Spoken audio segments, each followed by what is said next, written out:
Let's learn how you can change password on PlayStation app. So let's start by opening your PlayStation application. Now you want to be in display section and just click on settings. That's this gear icon. When you open settings, you just want to scroll down and go to account information under PlayStation Network section.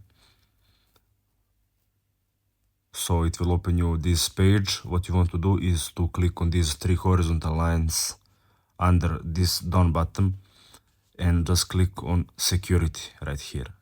You will get to another page. Click on continue.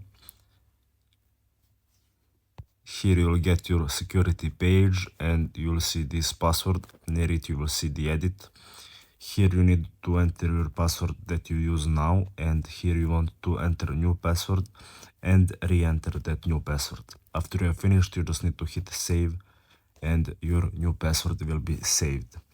So that's it. Thanks for watching and see you in the next video.